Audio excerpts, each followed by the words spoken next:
Tapi politik itu adalah pengabdian. Politik itu adalah pengorbanan, bagaimana kita memberikan yang terbaik kepada bangsa dan negara. Jadi saya tidak ingin membebani para pimpinan partai politik harus dan siap-siap, tapi ya sudah, inilah saya. Seandainya saya bisa berkontribusi dan jika Allah menghendaki dan memberikan kelancaran, maka tentunya setiap bangsa dan negara harus siap memberikan apa yang dia miliki.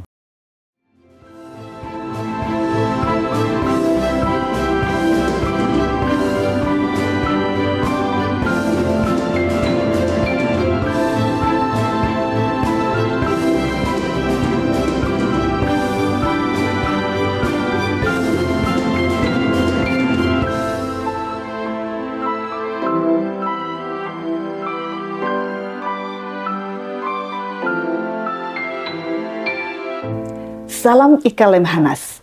Sandiaga Salahuddin Uno yang lebih dikenal dengan Sandiaga Uno adalah Menteri Pariwisata dan Ekonomi Kreatif Republik Indonesia, dilantik sebagai menteri oleh Presiden Joko Widodo tanggal 23 Desember 2020 di saat pandemi COVID-19 sedang merajalela dan menghantam industri pariwisata nasional.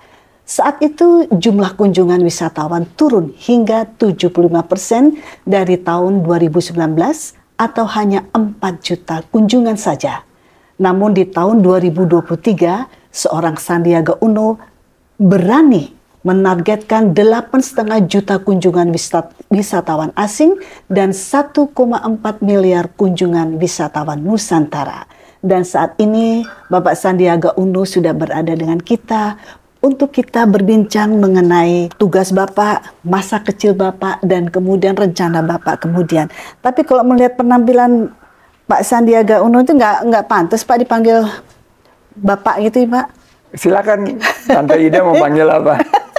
Izin kami manggil Mas Sandi. Boleh Mas Sandi. Iya. Terima kasih. Iya, Mas Sandi, apa sebetulnya yang membuat Mas Sandi ini merasa optimis bahwa tahun 2023 ini ada 8,5 juta kunjungan wisatawan asing dan bahkan di tahun 2024 ini bisa mencapai 10 juta lebih. Ya, pertama saya ingin ucapkan terima kasih kepada IKAL, Ikatan Keluarga Besar Alumni Lemhanas, yang terus memberikan kontribusi positif terhadap kemajuan bangsa.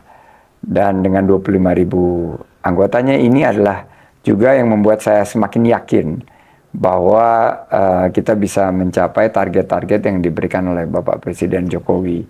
Saat saya bertugas itu kita mengalami kontraksi yang sangat luar biasa. Wisatawan Nusantara tidak bisa bergerak karena adanya PPKM atau waktu itu PSBB malah, belum ke PPKM. Dan karena perbatasan kita ditutup, wisatawan asingnya 0. Nah, setelah itu kami bekerja sama dengan seluruh pihak, melakukan kerjasama lintas sektor, kita menyebutnya collaboration action.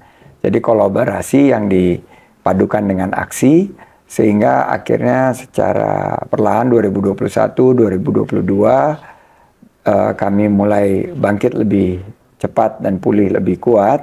Tahun ini awalnya kami targetkan 7,4 juta. Tapi baru 3 bulan tiba-tiba pemerintah menyampaikan, wah ini hasilnya bagus, dinaikkan jadi 8,5 juta. Terus kami menghitung lagi, ternyata di pertengahan tahun sudah mencapai angka 5,3 juta. Berarti tahun ini jika kita semua dalam satu koridor pemulihan yang kuat, kita akan mudah-mudahan insya Allah mencapai angka di atas 10 juta, yaitu 15-20% di atas target. Ini capaian yang tentunya perlu kita syukuri bersama, dan dukungan dari IKAL, karena IKAL ini juga ikut mempromosikan Indonesia secara masif di dunia internasional. Citra Indonesia itu terjaga, dan juga pergerakan wisatawan Nusantara. Kami sangat berharap bahwa geliat ekonomi kita akan menciptakan 4,4 juta lapangan kerja baru di tahun 2024. Melihat optimisnya Mas Sandi ini pasti akan tercapai. Insya Allah. Iya, Mas Sandi, ini baru saja KTT ke-43 ASEAN ini berakhir. Keputusan apa khususnya untuk pariwisata ini? Di garis bawahi bahwa kita menyampaikan bahwa ASEAN itu matters, bahwa ini ASEAN ini posisinya sangat sentral loh, sangat strategis, dan di saat situasi geopolitik dunia ini pasti kalau di Lemhanas sering dibahas ya, geopolitik dunia ini yang sangat fluktuatif, sangat tinggi volatilitasnya, sangat bergejolak, sangat ancaman dari perlambatan ekonomi, dari situasi keamanan yang memanas. Ini kan ada satu kawasan di Asia Tenggara ini yang memperlihatkan kepada dunia bahwa kita stabil, kita bertumbuh, dan kita rukun. Memang kita ada beberapa masalah yang harus kita selesaikan, tapi secara kawasan ini adalah epicentrum dari pertumbuhan dunia. Kita harus melontarkan pemikiran-pemikiran tentang ekonomi hijau, tentang energi hijau, masa depan dari pariwisata yang juga mengarah kepada pariwisata hijau. Ini tidak ada hubungannya sama warna partai saya yang baru ya. Tapi ini memang menjadi tema sentral. Dan juga bahwa ASEAN ini sekarang menjadi pemersatu dari para superpower global. Jadi Amerika hadir di sini, ada juga China, ada Korea, ada Jepang. Kadang-kadang mereka tuh bersaing di antara Amerika sama China, Korea sama Jepang. Tapi begitu kita bicara dalam konteks ASEAN, semuanya bersahabat dan salaman kita yang sudah melegendaris itu menjadi pemersatu kita. Iya, dan jadi, itu disaksikan oleh dunia itu. Dunia semua melihat, sampai Prime Minister Modi, Perdana Menteri India, sekarang negara dengan populasi terbesar di dunia, juga memuji. Dan tentunya malam gala dinner yang membuat semua bergoyang dan berdendang dalam irama dangdut. Ini getarannya bisa dirasakan di seluruh dunia. Dangdut ini sudah sampai ke Turki, sampai ke benua Afrika. Ini yang teman-teman IKAL juga mungkin bisa ikut mendorong agar produk-produk ekonomi kreatif kita semakin termasuk ekonomi kreatif ini Pak ya. Semakin menunjukkan ekonomi kreatif eksistensinya sebagai yang terbesar ketiga di dunia.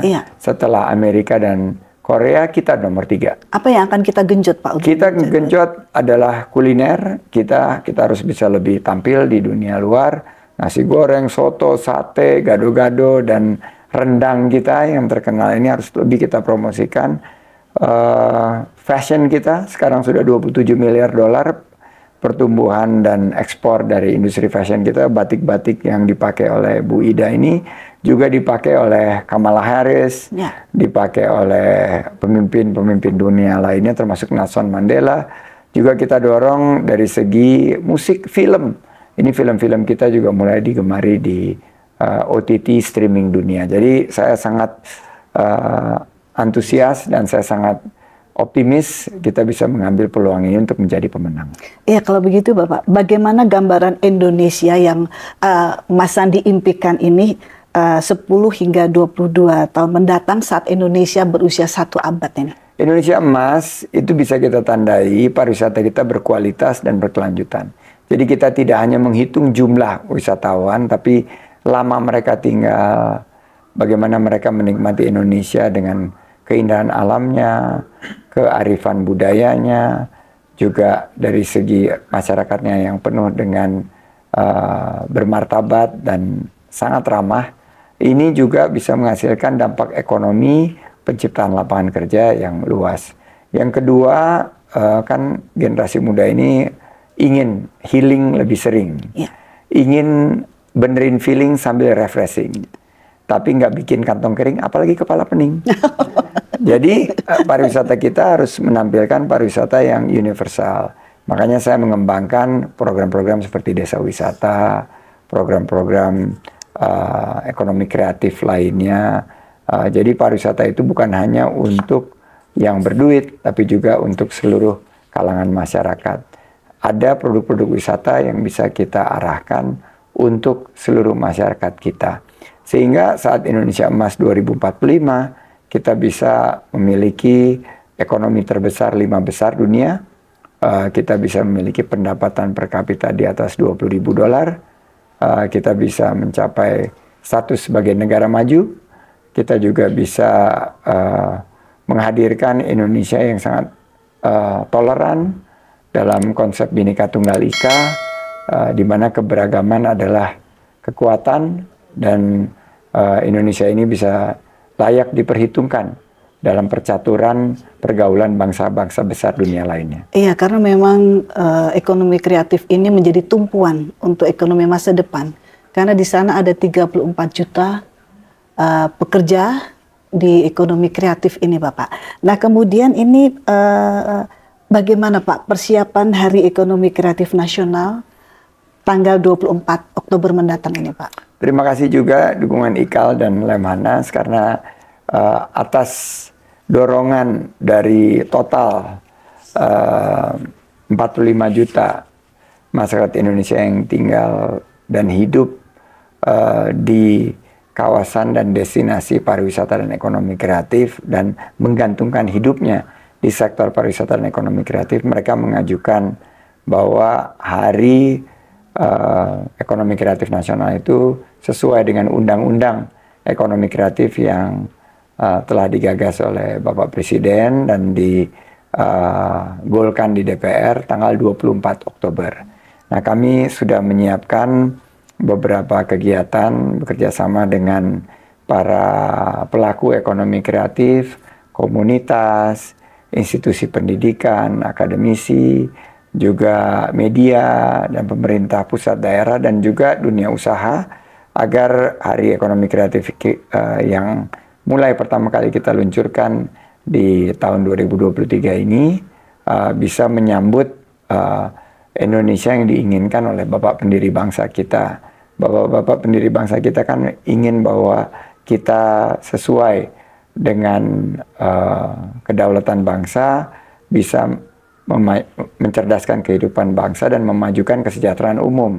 Dan ada pasal 33 dari Undang-Undang Dasar 1945, yaitu bagaimana segala kekayaan alam yang dimiliki termasuk kekayaan intelektual, karena ini adalah bagian dari ekonomi kreatif, ini adalah hak kekayaan intelektual, itu bisa digunakan sebesar-besarnya untuk kesejahteraan rakyat Indonesia. Sehingga Indonesia sejahtera, adil, dan makmur, negara maju di 2045 itu bisa terwujud. Ya, pasti dengan dukungan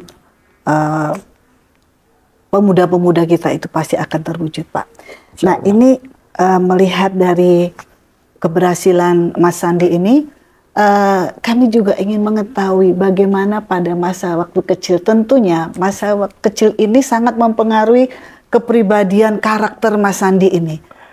Dan kelihatan keluarga bahagia ini kalau amin. Ini ya. Jadi sehingga bisa melahirkan seorang Sandiaga Uno ini, Pak. Ya, pertama-tama Mbak Ida kan, atau Tante Ida kenal ibu saya ya. Iya. Ibu saya banyak sekali berperan aktif dalam masa kecil saya dan masa remaja saya. Jadi ibu itu selalu mengajarkan disiplin, tepat waktu, kerja keras, dan ibu itu yang menanamkan semangat pantang menyerah, ulet, dan saya dididik cukup keras ya saat masih kecil. Kalau ayah itu yang mengajarkan kerja cerdas, dan semua saya rangkum dalam prinsip semangat 4As yang selalu saya usung, yaitu kerja keras, kerja cerdas, kerja tuntas, dan kerja ikhlas. Itu dari kecil? Itu dari kecil saya tanamkan, dan sampai sekarang itu masih terus menjadi mantra saya yang selalu saya, kalau zikir itu kan selain kita mengagungkan asma Allah Subhanahu wa Ta'ala, tapi juga ada yang selalu saya ulang itu untuk mengingatkan saya bagaimana saya bisa memberikan kontribusi lebih baik, lebih besar, lebih banyak buat bangsa dan negara. Jadi saya bilang kerja keras, kerja cerdas, kerja tuntas, dan kerja ikhlas. Sehingga dalam dunia usaha pun juga sukses. Dalam dunia usaha kita lakukan semuanya dengan upaya penuh totalitas, berkualitas, sisanya serahkan yang di atas. Sehingga kita bekerja secara ikhlas. Nah, ini keberhasilan ini Pak tentunya akan diajarkan juga untuk putra-putrinya ini. Nah, ini bagaimana sih kiatnya untuk mengajar putra-putrinya ini supaya bisa seperti bapaknya ini? Saya bilang kalau tadi 4 As, saya ke anak-anak saya arahkan 3G. Gercep, gerak cepat. Mereka harus bergerak secara cepat. Karena peluang tidak datang berulang kali, peluang hanya datang 1-2 kali. Ini harus cepat dikonversi peluang tersebut menjadi hasil dan prestasi. Yang kedua, mereka harus gerak bersama, nggak bisa sendiri-sendiri. Ibaratnya ekonomi berjamaah, prinsipnya adalah ta'awun, kerjasama. Ini saya ingin anak-anak saya juga mengaplikasikan jati diri bangsa, yaitu gotong royong.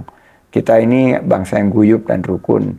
Bhinneka Tunggal Ika ini sangat unik dibandingkan negara-negara lain di mana kita ini sistem kenegaraan termasuk ekonomi dibangun berdasarkan kebersamaan dan kekeluargaan. Jadi gerak bersama.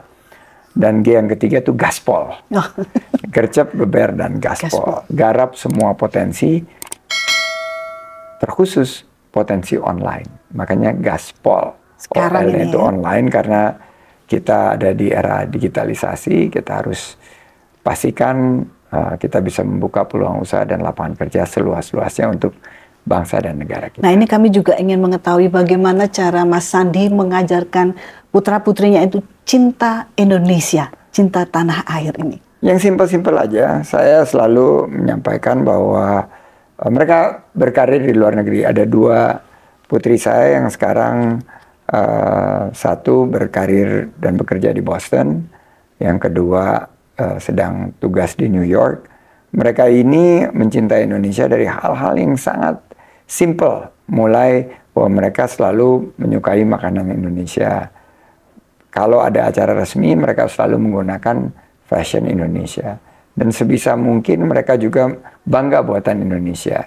Dan mereka boleh bekerja di luar negeri, tapi kalau berwisata, mereka harus berwisata di Indonesia. Dan mereka mengajak teman-teman yang Dan mereka ya sebagai bagian daripada ekosistem bangga berwisata di Indonesia, bangga buatan Indonesia, mereka harus juga mampu mengajak para diaspora berkontribusi untuk Indonesia.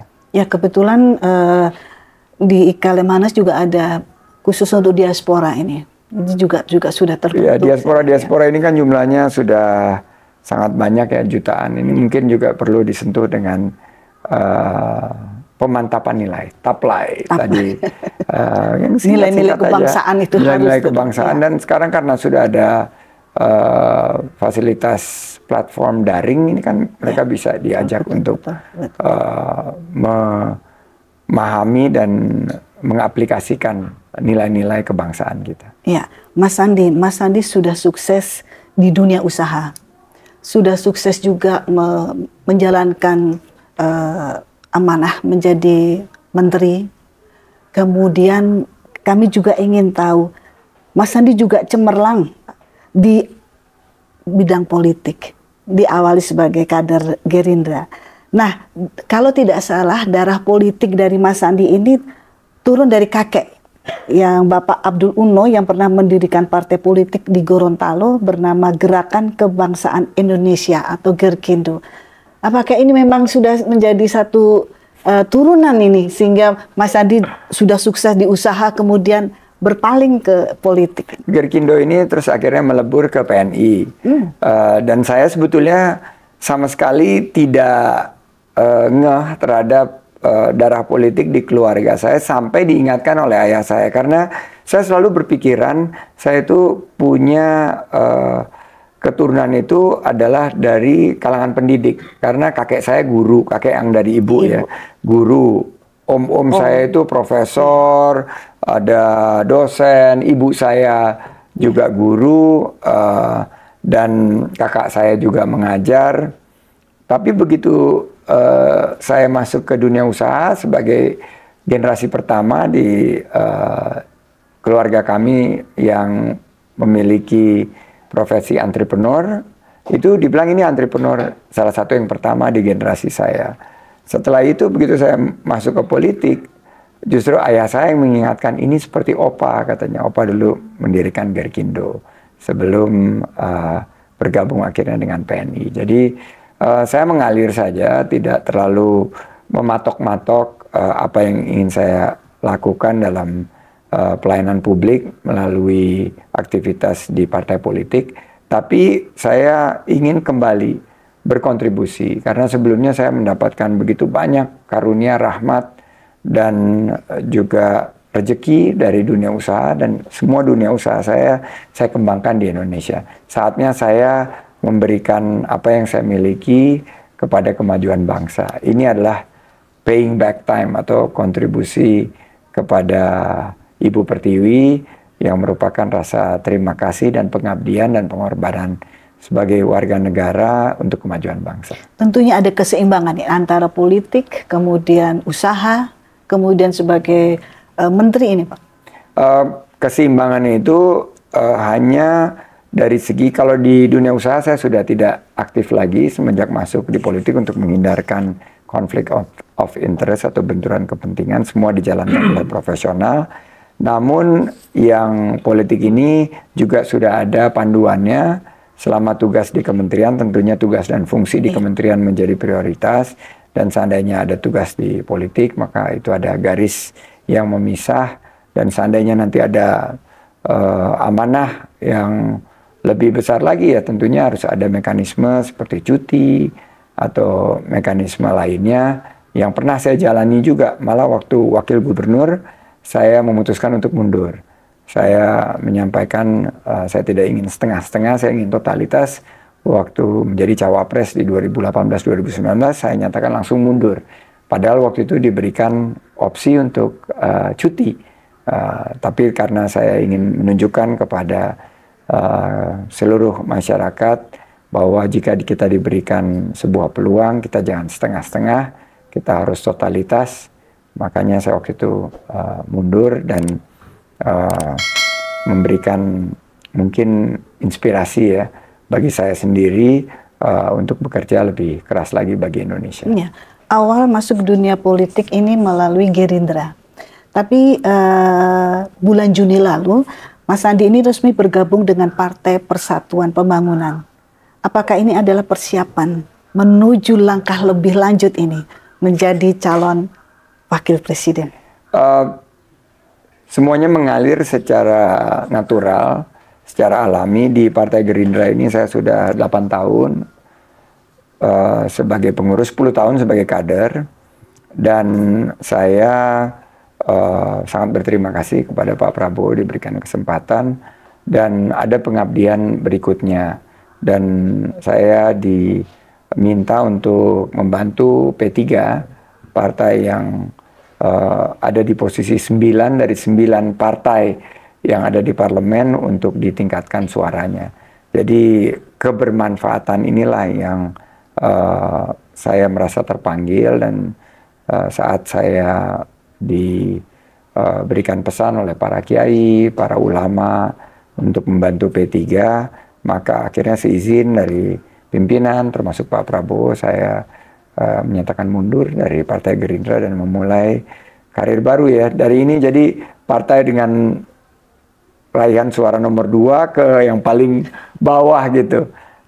Tapi itu memang bagian dari perjuangan saya, karena selama di dunia usaha juga banyak tugas saya adalah membangkitkan usaha-usaha yang saat itu mengalami tantangan sampai bisa membesarkan dan akhirnya mereka bisa berkontribusi bagi bangsa dan negara. Dan kita harapannya untuk Partai Persatuan Pembangunan P3 adalah P3 kembali menjadi partai yang bangkit dan berkembang dan mampu untuk mewarnai dan memberikan satu kontribusi terhadap proses demokrasi di Indonesia. Ya, sudah bersiapkah dengan tekad bulat untuk dipinang menjadi wakil presiden?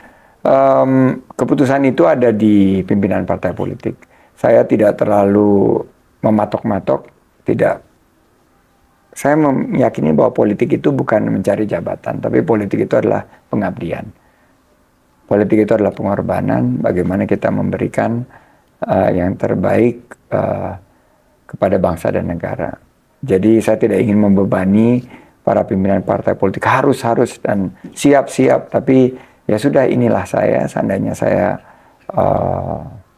bisa berkontribusi, dan jika Allah menghendaki dan memberikan kelancaran, maka tentunya setiap bangsa dan negara harus siap memberikan apa yang dia miliki. Ya, terakhir Mas Sandi, ini ada pesan untuk generasi muda, milenial dan generasi Z ini, karena Mas Sandi sudah sukses di keluarga, sukses di pendidikan, sukses di usaha, sukses sebagai menteri, dan sukses juga di politik. Mungkin bisa ditularkan juga ke generasi muda ini. Generasi muda, 3C, inovasi, adaptasi, dan kolaborasi. Itulah resep kita untuk menjadi negara maju, dan dimulai dari kita sendiri, dimulai hari ini, dan jangan tunda-tunda untuk mengambil posisi membawa Indonesia menuju generasi emas 2045. Terima kasih Mas Sandi atas waktunya, dan juga demikian tadi perbincangan kita dengan Mas Sandiaga Uno, seorang generasi muda yang memang mempunyai tekad kuat untuk Indonesia. Terima kasih dan salam IKA Lemhanas. Salam IKA Lemhanas.